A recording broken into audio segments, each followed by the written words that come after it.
Hello, everyone in construction land. This is your host, Eddie Thompson. Welcome to another episode of Constructive Conversations brought to you by the fine folks of Brown Edwards CPA. Today, I have a really special guest with us. He is an innovator in the construction leadership field. You'll see him at a lot of conferences speaking. His name, Wally Adamchik. Wally, it's nice to have you on the show today. I appreciate it. It's good to be with you today. Well, Wally, I've found you on LinkedIn. I've seen a lot about you. It seems like you run in a lot of the same circles of some of the industry leaders in the civil field and other areas of construction. And your main theme is leadership. So we're going to really dive into leadership today. Just a little bit more background on Wally.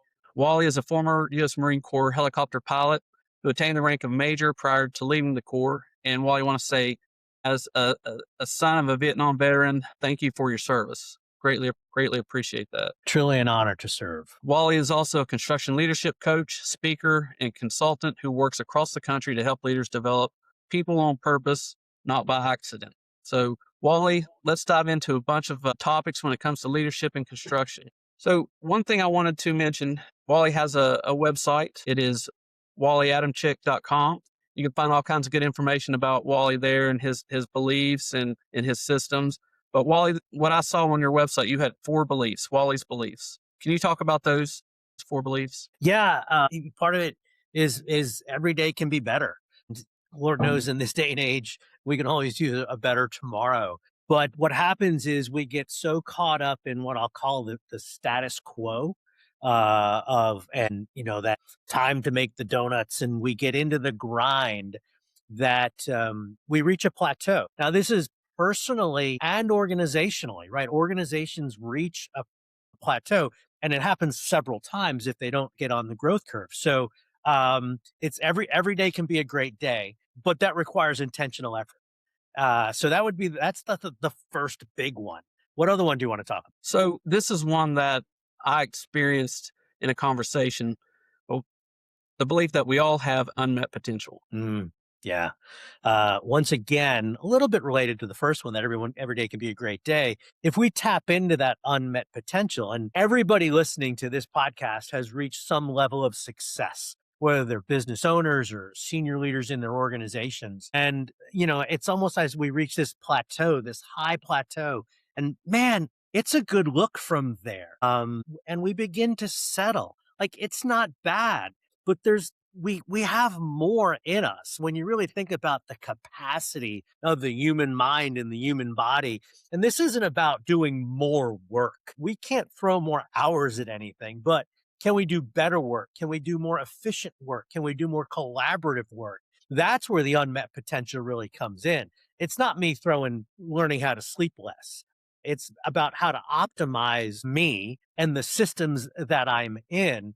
And what that does is it gives us hope for tomorrow, that I can make me better. I can make tomorrow better. I'm not quite carrying an ARP card yet, but I'm not done yet.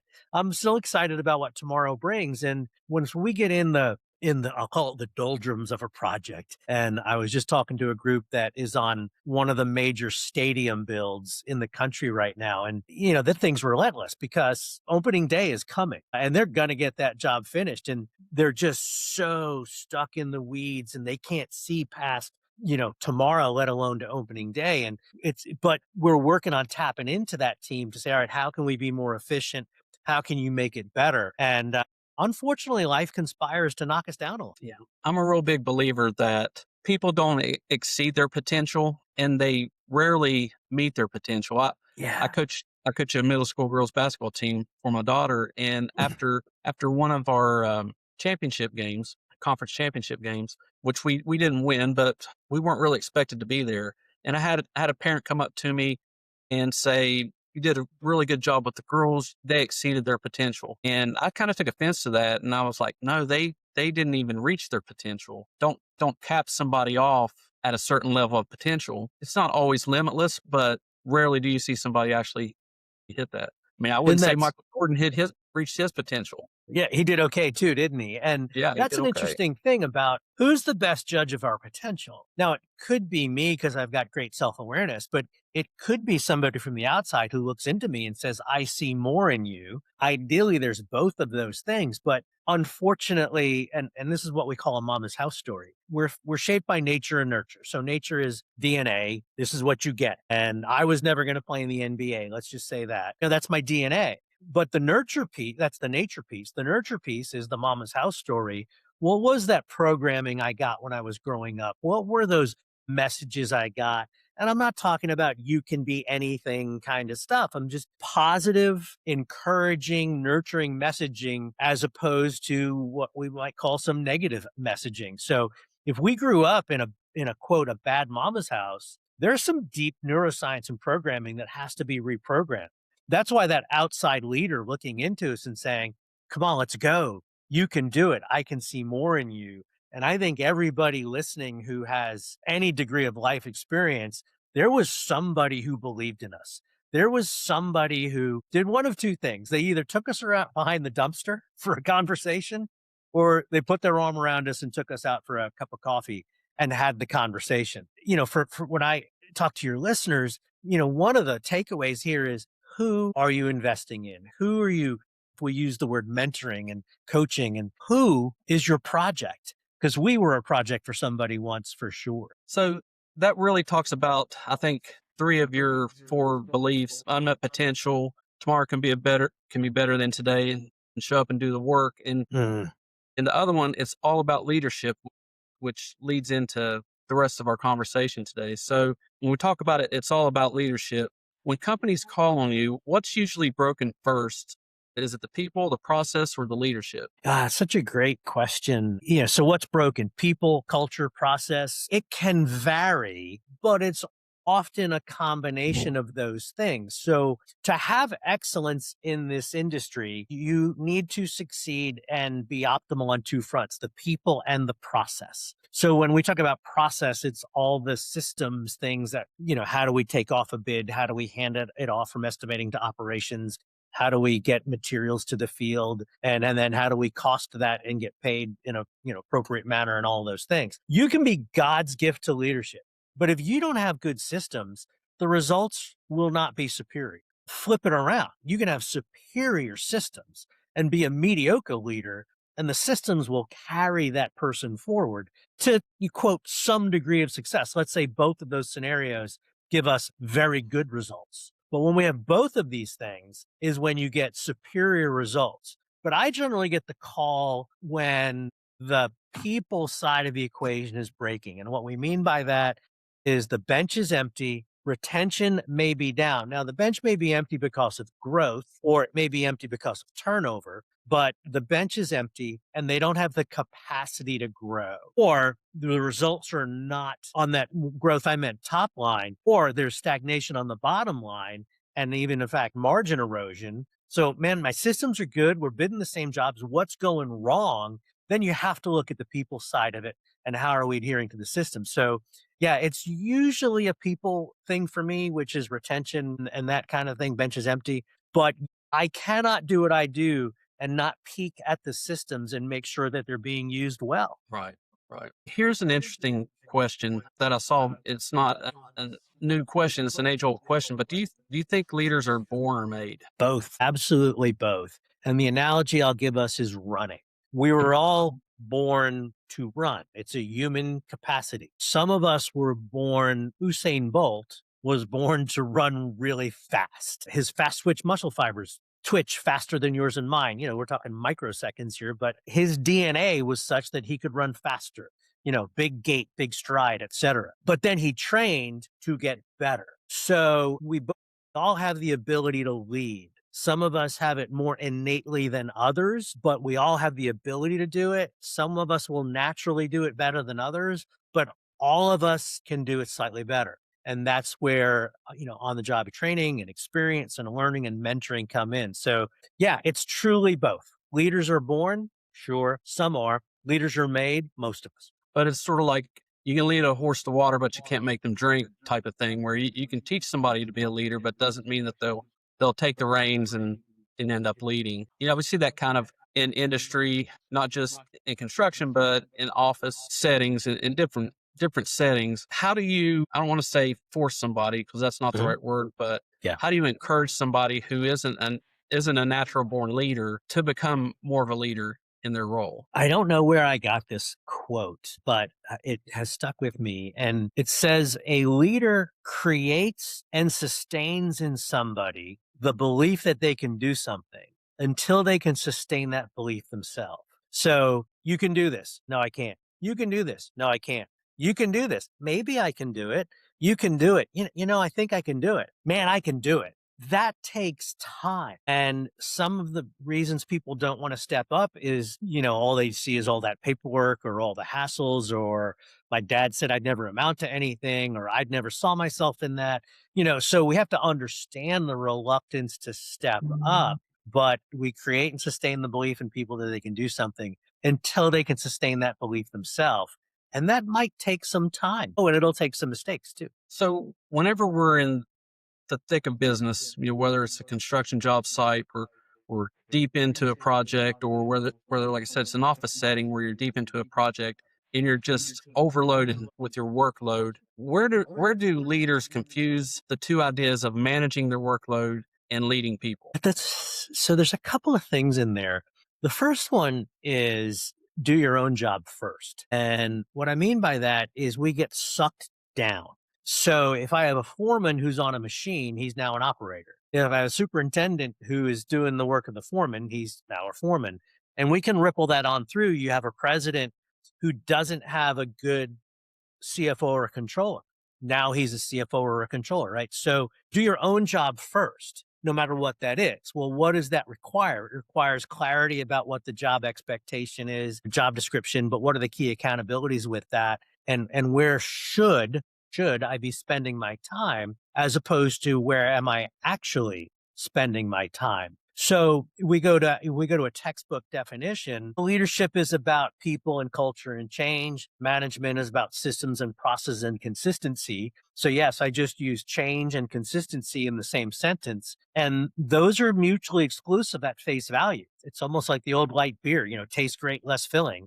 How can you have both of those in one beer? Well, at different times, you're looking at different things. So if I'm a frontline foreman soup kind of person, I'm doing a heck of a lot of management, right? I'm ordering materials. I'm making sure we're costing things correctly, getting the timesheets in, all of that stuff. You could argue it would be, say, 80% of any day is management. A daily huddle is management, but it's also culture.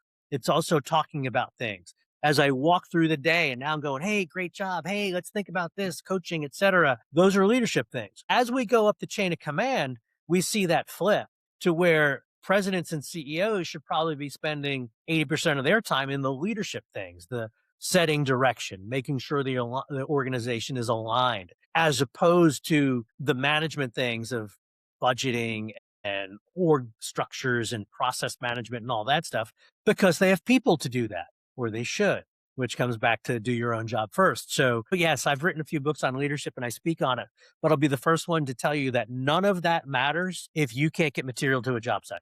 You have to have great systems in place, and then none of it matters if you can't get paid for putting that work in place. And those are management disciplines, not leadership disciplines. Yeah, I think a lot of times, at least I'll just say in my industry, in the public accounting profession, there's a struggle sometimes with delegation and to properly delegate and leverage your staff to better suit. There are things at my level that I should not be doing. And it's hard for me because I've done it for 28 years to dial myself back and say, no, wait, somebody else should be doing this, and then I'll look it over. But I think that's part of managing my workload, at least. I know that translates also onto construction job sites too, but knowing what I need to do and what I shouldn't be doing and making sure I'm delegating and empowering others so that one day they're doing the same thing. They're able to delegate down and leverage staff to get things done efficiently. It's so true. We fail to delegate. There's a couple of legitimate reasons, and some of them maybe not so legitimate, but look, we're very comfortable with those tasks. And this is one of the challenges with moving into leadership, because if I'm an independent contributor, project engineer, project accountant, staff accountant kind of a thing, I'm a doer, right? I have a certain amount of tasks that I do. And in fact, I find intrinsic value and satisfaction by being a task doer. I go home at the end of the day and, honey, what'd you do today? Well, I moved dirt. I did accounting, right? I did things. And then we get promoted and we're still comfortable doing all those tasks. But now there's things that we'll call supervisory, whether those are timesheets or ordering materials or double checking what people have done, right? Those kinds of things. But I also have other tasks that are my tasks, right? As you know, there are all tasks that only you can do in your role because of maybe economic approval authority or regulatory authority, whether you're a CPA or not a CPA, those kinds of things. So, but what happens is we continue to hold on to things from before because they're comfortable. And because I want to be a good leader, therefore, I'm going to make your job easier. I'm going to take the burden off you. So in helping our people, we may be doing them and ourselves one of the biggest disservices because now I'm doing their job, not doing my own job first. I'm enabling them to not step up. And my guilt as a leader of I don't want to dump things on them might be my biggest impediment. So yes, we say delegation and everyone in the world says, oh, you want to be more efficient, you should delegate. There's a lot of baggage associated with that. But let me give you this one thing. When we hear delegate, we hear 100%. Hey, I need you to go do whatever. Pass, fail, go, no go. I cross my fingers that you get it right. And therefore, because it's pass fail, I'm reluctant to do it because you could do it wrong or slower or whatever. Change the mentality. And let's move from 100% to maybe I just want to delegate the getting of information. So you do a little bit of research and you come back and then we talk about it.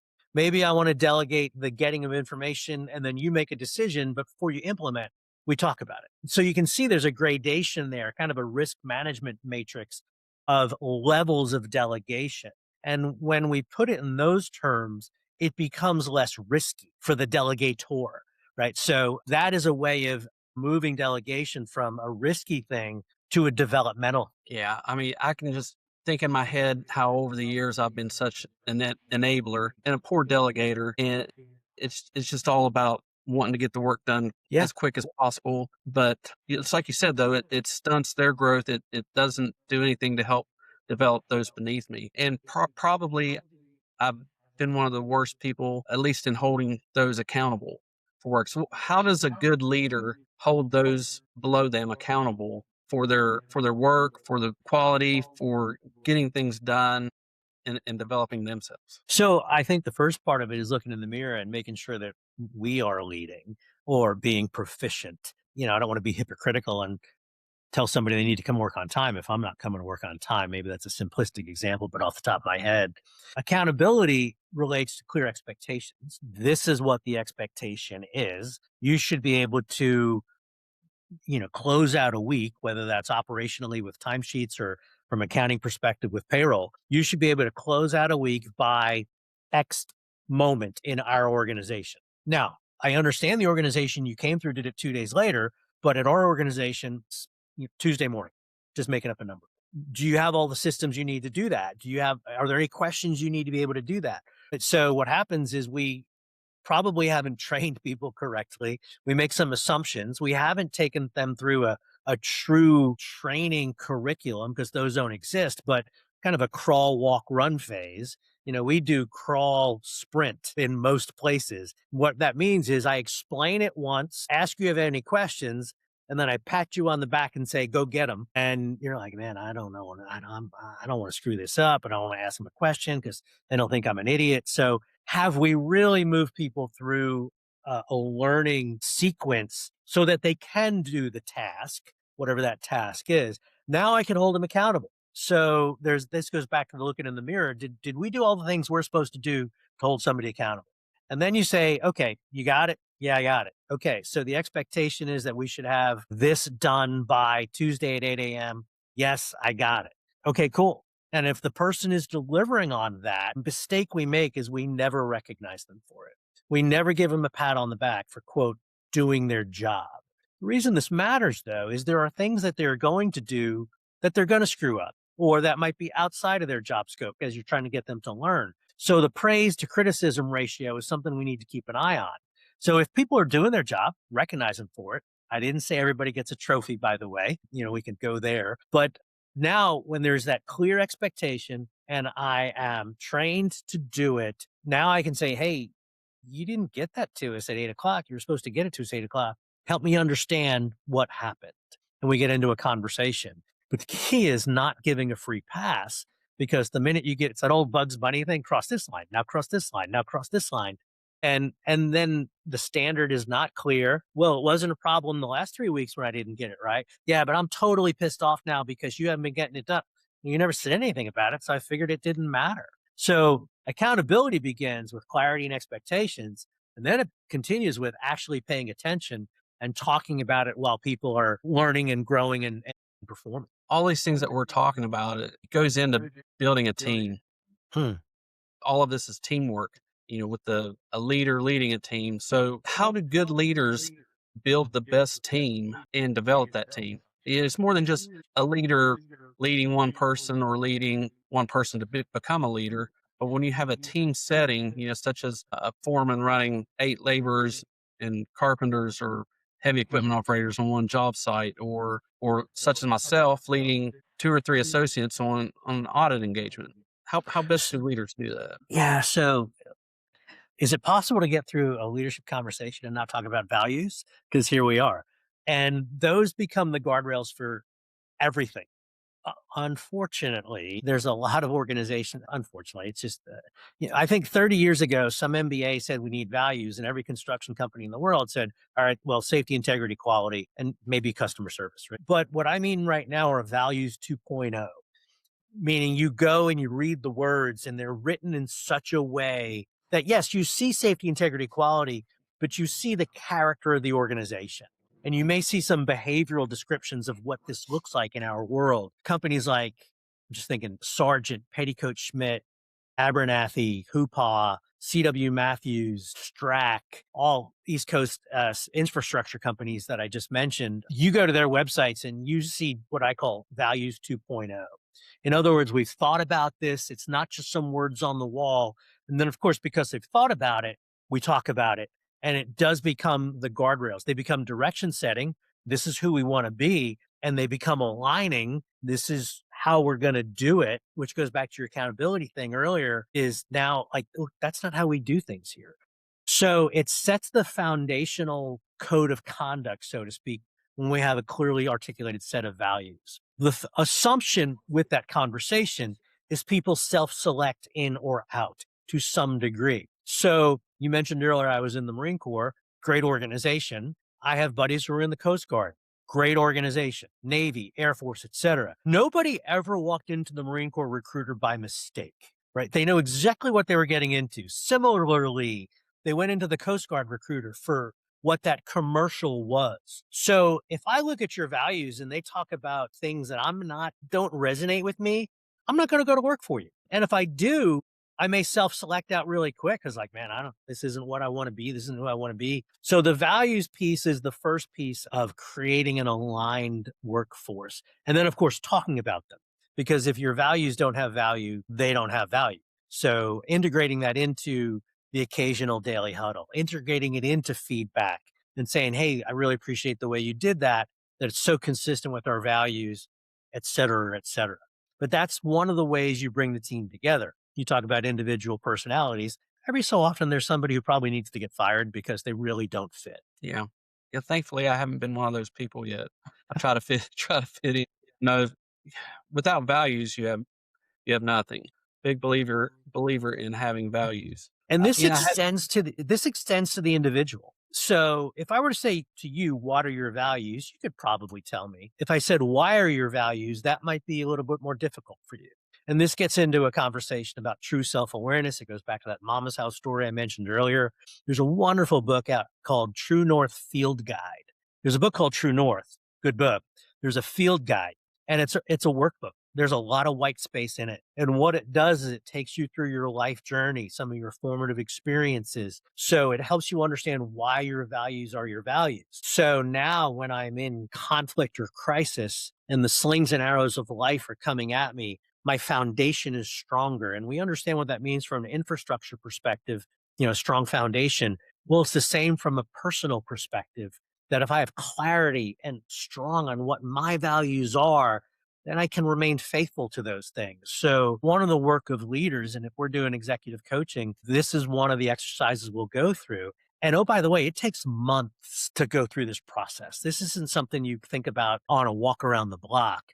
This is you start to think about it. And what happens is this layers out. You remember things in your life that you'd previously forgotten, and these signature moments, these crucible moments. And for leaders to be able to truly lead in this day and age, I've used the word before, self-awareness. And what are your personal values? And that could extend to a mission statement, is probably one of the better things they can do to help themselves do that. We've talked a lot about leadership, accountability, values. About 3 weeks ago, I gave a presentation on data-driven construction, and it had a lot to do with the processes that go from the top to the bottom and getting good data input and analyzed, used in their decision making. And one of the questions I had from the group it was from a project manager estimator, and he said, "How do I get the superintendents, the foremen who are responsible for reporting time, coding invoices, et cetera, how do I get them to buy into these processes?" And that's part of being a leader. You got to get somebody to buy into the process. So where do you see those struggles or those successes in getting the buy-in? So let's talk specifically about the data then. There needs to be some kind of feedback. Shut up and dig again and again and again is probably not the most motivational strategy in the world. Now, we have to respect a couple of things here. And I'll just go the word with public owners and private owners. I mean by that, owners, not publicly held contractors, vice privately held contractors. So the publicly held ones, I mean, their financials are out there for everybody to see. Privately held may or may not to choose to share financials. And that's a business owner's prerogative, and I totally respect it. But they could absolutely be sharing production numbers. What was budgeted? What did we produce? They don't need to be showing net profit or EBITDA or whatever the case, and they don't even need to be showing gross profit. Again, they could be showing productions. And this is now, I know the score of the game, and we all want to achieve. That's a fundamental, universal across all societies we want to achieve. But if I'm in the shut up and dig mode every day, whether I do 10 units or 20 units or 5 units, I don't get any feedback.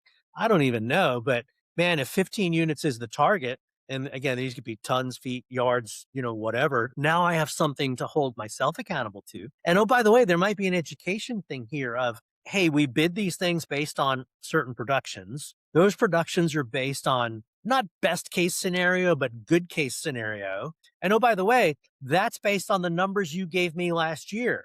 So if you're concerned about productions being too optimistic, maybe you need to report more accurately. It's that conversation to talk about getting good information from the field. To get good information from the field, I need to give them good information to make good decisions, et cetera. So that's one of the most fundamental ways to do it. Now, when I put a tool in their hand, maybe a software that enables that, and there are a number of good ones out there these days, helping them understand how this actually benefits you. This makes your life easier. You're not faxing timesheets at 5 o'clock every day or whatever, which some people still do, believe it or not. And we're using this system, this technology. And oh, by the way, when you use the technology, it makes things better in accounting, because we don't want them to have rework, because one of the most annoying things for our accounting team is they got to track down invoices and track down hours. And by the way, how do you feel when you have to do rework? Mr. or Miss Superintendent? Well, it sucks. How do you think the accountants feel about it? Well, it probably sucks for them too. Well, you're the reason it sucks. And then you bring it back around and then you feed that back, right? So, hey, if I'm promoting things, if I'm reporting things on time and accurately, turn things around quicker. Now at close of business on Saturday, Friday night, whatever, we know what our costs were for the week. And I can make a plan going into next week that says, I need to add people, subtract people, add machines, subtract machines. And we can truly get into managing the job. And that is what best of class looks like from my perspective. And all those things you talked about helps those people feel more like part of the team instead of just, Exactly. I don't even want to say the water boy for the team. It makes them feel very important to where they they buy into what everybody's doing. Well, the water boy can at least see the result. He hands water, they drink, and they don't collapse.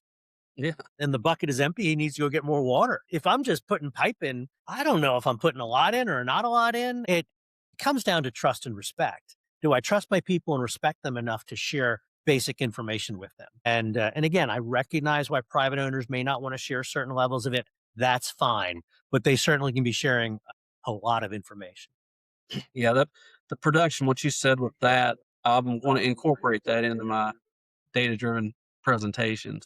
Well, how did you answer it for the guy? I told him that for them to have full buy-in of the process to make them feel like they were part of the team in however way they needed to, whether it was, and I definitely recommended not sharing financial information, but I didn't go as deep as saying share production information. You could share the,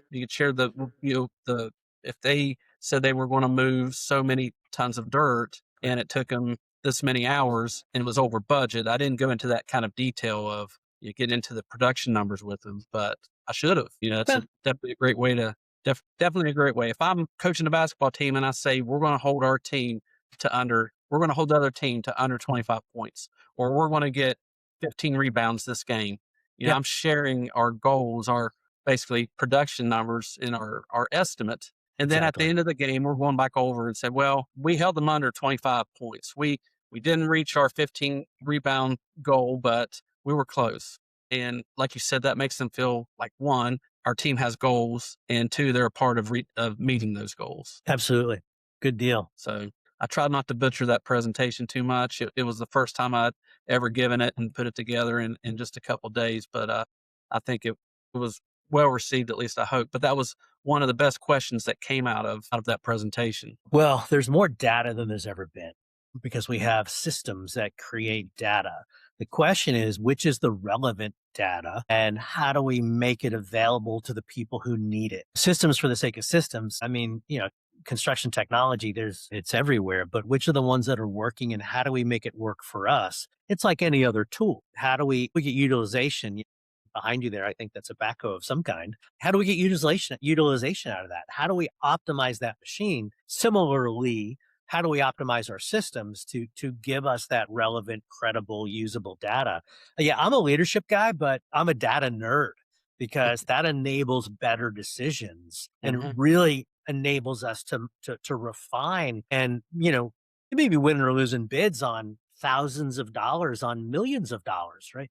So having that better data enables better business decisions, which goes back to how we started this earlier, people and process, right? My process is doing a better job so I can do a better job of being superior. And that is not to be overlooked these days. I think 20 years ago, I said the CHRO, the HR person, was the most important person in an organization. I think it's the CIO now. I think it's that person who's running the tech, who for many companies is outsourced, but that tech is touching everything now. And how do we make that work is a big challenge. Yeah. And there's this could be a whole other hour conversation, but there's so many ways to gather data, to use the data. And I mean, I will admittedly say that in my years of experience working with contractors, big and small, you'd be amazed at how many measured their success at that point in time, not over the entire year, but by their bank balance. And we got money in the bank to pay the bills. Well, you may be overbilled $500,000 and you're robbing Peter to pay Paul. So you just really have to make the most informed, best decision you can. You really have to analyze the data and have good data, not be overloaded with too much data or bad data. Use your historical data, project future. It could be a whole department for a construction company, data analytics. Well, and you're seeing that on the larger firms. And two things on what you just said. The first one is I'm going to use the words AI that can be co-opted to do a lot of the things you're talking about. But this is why, and this is where we see a lot of the smaller companies, your 2, 5, 10, $25 million companies fail to grow because they don't create these systems. And I often say to people, why are you in construction? And they say, I like building things. Well, then put a lathe in your garage because this is a business. And like you just said, there's a lot of folks who never learned the business aspect of it. They got pissed off at their boss. They went out and rented a backhoe, and now they've got 50 machines and they're like, oh my God, I don't know what I'm doing. So internal staff, and I said earlier, how good your CFO or your controller, but external too, whether that's you guys or the surety, people who do this for a living that look at these numbers on a regular basis and can give you the thumbs up for the thumbs down, even CFMA benchmarking. If you're not paying attention to those as a business owner, I think you're really missing key data Mhm. for seeing how you're doing. Yeah. Yeah, I believe in it so much that our last Brown Edwards webinar, we do them bi-monthly, we had on 2 guests. One was, Sandy Steiger from Lithgow Contracting, and that is Yeah. her job, find ways to process and analyze data to the best that they can to make the most informed decisions they can. And then Jeff Marsh from, Amen Consulting, both of these are from out in Cincinnati, Ohio, but and Jeff's company, they'll go in and consult with companies on improving data processes and implementing AI into their processes. And it's just a big, people that get in front of that are going to be that much further ahead of their competitors, and it just makes life easier instead of making decisions off of your gut. We do a lot of assessments and we can look at them. We've been interpreting them for years, but we have one that's more complex called Hogan, and I've dumped 50 of them into it. Have to use Chat GPT, but they're all similar. And I was asking it to do one thing, and it gave me that, but then it said, by the way, did you see this, this, and this? I would have never seen this, this, and this had I not gotten a brain that's bigger than mine looking at it. So the data analytics cannot be ignored these days. And the leverage that AI provides cannot be ignored. Is it scary? Does it hallucinate? Sure, all of those things. But if you ignore it, you will be at a competitive disadvantage. And again, you need not be the expert at it, but start dabbling in it if nothing else. Mhm. And then you can create some agents that do things, and it is absolutely amazing and time saving. Yeah. So I want to talk a little bit more about what you do. So what does a typical week or month look like for you? Well, it depends on the time of the year. The summer, the contractors don't want me to show because I'm going to shut them down. But the short answer is my team, we speak and consult on leadership and culture in the construction industry.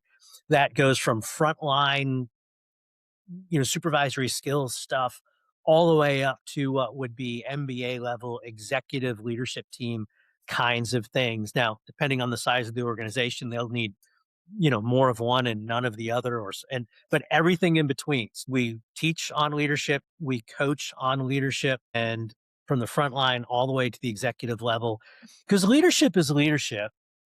If you're going to make chocolate chip cookies, you need sugar and flour and chocolate chips, but the nature of it will absolutely change, right? Because we have individual leadership, me looking you in the eye, then we have organizational leadership, but then the context of it will change. Am I talking a small family held company, a large multinational, and understanding the context that they're in impacts the solutions. So I do leadership. Yeah, but man, I do leadership in 10 different ways every week around certain core principles that some of them, which we've talked about already, but the context really matters. But we help contractors with leadership problems is the short answer. And you even mentioned to me that at the top of the hour you have a coaching call. So you I do do. coaching. Yes, and not a lot of it. It's often integrated into our most of our programs are multi-day, 6 sessions over 6 months. If it's frontline, maybe 12 sessions over 12 months if it's executive level stuff. But look, I love what I do and I love talking about it, but you need to go apply it. And it's one of those tough things that you really only begin to deal with it when you apply it. I mean, I can put you in the warehouse and we can learn how to be a carpenter and then go take it out to the field and be a carpenter. Leadership's not one of those things. So the coaching element of it is very important to help people. Education is one thing, application is another. Learning, applying, and that's where ROI comes in. So we do a good bit of coaching related to the learning that we're doing. You do several speaking engagements also, don't you? I What do you do. have coming up? In a couple of weeks, I am at the National Stand, Stone, and Gravel Young Leaders Conference. That's a 2-day great conference. It's funny how many guys I know now that are presidents of organizations that were part of that. And that's it for the convention season. They just did Con Expo, a couple of state associations, World of Concrete, et cetera. But this isn't about me. This is about your listener and what are they doing to get information from the outside. And no, they may not be attending World of Concrete, whatever, because of budgets and constraints, et cetera. But there are those things at the state level. Are there peer groups they could be part of? Are there online forums that they could be part of? BuildWit does an incredible one called BuildWit Connect. You may have something within your organization, but getting outside of my own house and looking out there. I'm a member of the National Speakers Association, the trade association of experts who speak professionally. So I love speaking at conventions and trade shows and those kinds of things. People are generally happy to be there and very open minded, as opposed to coming into a company where they're like, I have work to do, you're in my way. But it's go time now. So that'll be the last convention for this year. And just got notified I got World of Concrete next year. Very proud of that relationship. And there'll be a few other ones as well. Nice. Yeah, the World of Concrete, Con Expo, Dirt World Summit, some of the big trade shows that go on. I've not been to any of those yet. They're on my list. Most of the conferences I end up attending are financial related, but I need to hit those actual trade shows. We had Aaron Witt on the podcast last month. Good deal. Great guy. Sure. He's become a good friend and collaborator and co-conspirator, and he does have a unique perspective on things, probably one that very few people have. Passionate, very passionate too. He is. Let me hit you up with some lightning round questions. I know we're about to run short on time here, but what's one leadership habit that every construction leader should have? Humility. Yep, it's not about you, it's about them. And less me and more we. You may have answered the next one. One phrase leaders should delete from their vocabulary. I just heard me out of there. That's a word. Yeah, I think I'd go with we've never done it that way before. Yeah, that's another good one. Or we've always done it that way, right? You know. Yeah. Yeah. Adverse to change. What's the best way to recover after a bad leadership day? You just blew it that day. Probably twofold. One is on the personal side that you need to go do whatever you need to do, whether it's go for a run, read a book, have a glass of wine. There's that personal recharge side. And the other one is to go to the team and it might be apologize, like, hey, I screwed that up. Or, hey, we didn't get that right. What do we need to do to get it right next time? What a positive after action, not a finger pointing. Good. If listeners only take one action in the next 24 hours, what should it be? Oh, can I pass? Yeah, you can pass. No, I can't. I won't. Write down the one. So you said what one action should they take? Mine is write down the one thing they need to start doing in the next 90 days. Write it down. Like I want to start running. Okay. I need to go buy a pair of sneakers, or I want to do better with coaching, but write down that change you want and then go tell somebody. That's very good. Very good. So Wally, where can people learn more about you, what you do? How can they get in contact with you, read more about your services and thank you, things that you're able to do for them? Yeah, the most dynamic place is on LinkedIn. I post there regularly. I was going to say 5 or 6 times a week, but the algorithm is now saying do it 3 times. So that'll make my life easier. And of course, the website, wallyadamchik.com is, kind of the commercial. But if you want to see what I'm thinking on a regular basis, LinkedIn is the place to go. Well, that's where I found you and that's where I've made contact with you. So I'm grateful. Definitely where to hit you up at. Everyone, this wraps up this episode of Constructive Conversations. Again, I want to thank my guest, Wally Adamchik. It was a great conversation on leadership. I actually learned, I'm always learning things, but I actually learned a lot of things in the last hour that we got to talk here. And I'm sure other people would too if they got to sit down and talk with you. That's one thing I've been blessed with this podcast is meeting great people and learning things. So thanks again, Wally. Really appreciate your time. Thank you. All right. There you all have it. Make sure to watch the podcast on YouTube or wherever you get your podcast. Until next time, this has been Eddie Thompson. So long.